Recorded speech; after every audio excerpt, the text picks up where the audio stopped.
Magandang araw mga bata! Ako si Teacher Monica, ang makakasama nyo ngayong araw. Bago ang lahat, tayo ay magsitayo at magdasal. Iupo natin ang ating ulot, hingin ang presensya ng Panginoon. Panginoon, marami pong salamat sa araw na ito sa pagbibigay sa amin ng oportunidad upang kami ay matuto. Salamat po sa aming mga guro na walang sawang naghahatid ng kaalaman sa amin.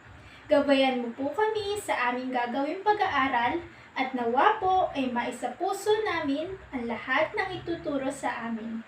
Ang lahat po ng ito ay tinataas at pinagpapasalamat namin sa matamis na pangalan mo, O Jesus, na aming Panginoon. Amen. Magsiupo na ang lahat. May lumiban ba sa ating klase? Mahusay!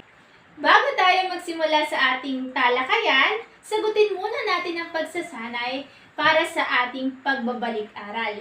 Ito ay mga araling natutunan na sa iyong nakaraang grado. Panuto, punan mo ang mga patlang ng mga impormasyon na magpapakilala sa iyong sarili. Ako si, ang iyong pangalan. Ako ay blank taong gulang, ilang taon ka na? Ako ay nakatira. Saan ka nakatira? Ang mga magulang ko ay sina iyong tatay at ang iyong nanay. Ang hilig o gusto kong gawin ay, ano yung mga gusto mong gawin? Simulan na ang iyong mga gawain. Ngayon naman ay may hinanda ako mga larawan. At ang kailangan nyo lang gawin ay tignan at tukuyin kung anong ginagawa sa mga larawan. Una, anong ginagawa? Masayang kumakanta. Pangalawa, anong ginagawa sa larawan? Tama, sila ay naglalaro. Pangatlo, anong ginagawa ng nasa larawan? Siya ay nagbabasa. Tama. Pangatlo. Pang-apat. Anong ginagawa ng nasa larawan? Tama. Sila ay masayang sumasayaw. At ang panghuli, ano ito? Tama. Sila ay nag-aalaga ng halaman. Ang ating pag-aaralan ngayon ay tungkol sa pagkilala sa sarili. Gaano mo kakilala ang iyong sarili? Alam niyo ba mga bata, ang batang katulad mo ay likas na masiyahin, lalo na kapag kilala mo ang iyong sarili at nagagawa mo ang mga bagay na gusto o hilig o ayon sa iyong interes at potensyal. Ang pagkilala sa sarili ay pag-alam sa iyong mga gusto, interes, at potensyal. Makatutulong ito upang magawa mo ang mga bagay na gusto o kaya mong gawin na magdudulot sa iyo ng saya. Di ba mga bata, kapag gustong-gusto mo yung ginagawa mo, masaya tayo, di ba? Ayan. So yun yung mga bagay na hilig o nais o interesado kang gawin. Ayon sa iyong potensyal o kakayahan, ayon sa iyong mga talento. Gayon din, nararapat na alam mo ang iyong mga kahinaan.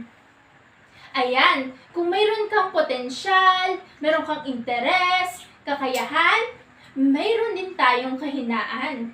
Tulad ni Teacher Monica, mayroon din akong kahinaan o yung mga bagay na hindi ako magaling o hindi ko kayang gawin. Pero, kaya rin naman natin itong pagsikapan upang magawa. Ang mga ito ay maaaring magdulot ng lungkot o takot sa iyo. So, pag may mga bagay na hindi natin kayang gawin, minsan nakakaramdam tayo ng lungkot o di kaya naman ay takot. Pero, kailangan mong pag-aralan ang mga bagay na hindi mo kayang gawin.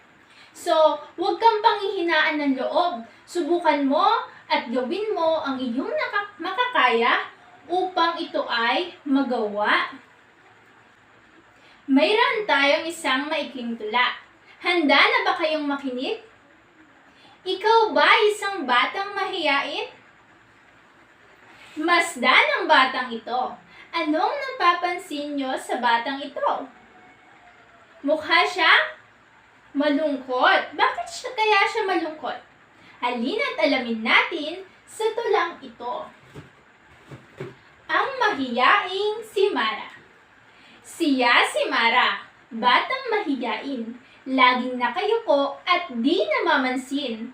Ngunit kalaunan ng kanilang kausapin, doon nalaman ang kahinaang kinikimkim.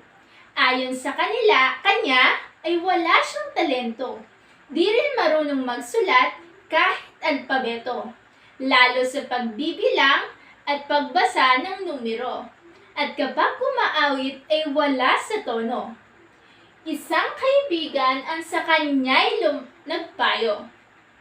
Mara, huwag kang mahiyang sabihin ang gusto. Pag may hindi kayang gawin, sila'y lapitan mo. Magulang at guro mo'y handang tumulong sa'yo. Hindi naglaon, si Mara ay natutong bumilang, sumulat, at bumasa ng libro. Kaya, kasiyahan niya'y hindi maitago. Sa pag-iensayo, napapaunlad ang kahinaang tinatago. Naintindihan ba ng lahat ang ating tinalakay? Mahusay! Anong pamagat ng tula? Magaling! Sino ang batang binanggit sa tula? Tama, si Mara! Anong natutunan mo sa ating aralin?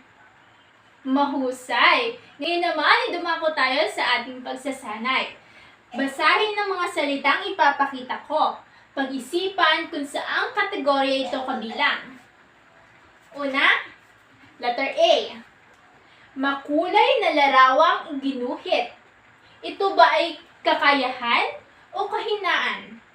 Tama, ito ay kakayahan. Pangalawa, letter B. Mabagal at maling hakbang sa pagsayaw. Ito ba ay kakayahan o kahinaan? Tama, ito ay kahinaan. Pangatlo, letter C. Matulin at maayos na pagbabasa. Ano to? Kakayahan o kahinaan? Tama, ito ay kakayahan. At ang panghuli ay letter D. Wala sa tonong pag-awit. Ito ba ay kakayahan o kahinaan? Tama, ito ay kahinaan.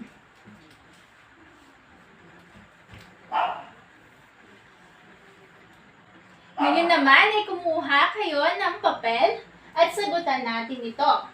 Panuto, iguhit ang masayang mukha kung ang ipinahayag ng pangungusap ay pagkilala kay Mara at malungkot na mukha naman kung hindi. Una, si Mara ay batang masiyahin. Pangalawa, si Mara ay walang talento. Pangatlo, natutong sumulat at bumilang si Mara. At pang-apat, napaunlad niya ang kaniyang kakayahan sa pamamagitan ng pag-iensayo. At panglima, si Mara ay mahusay kumanta.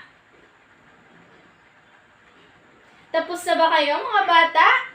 Ating tingnan kung tama ang iyong mga sagot.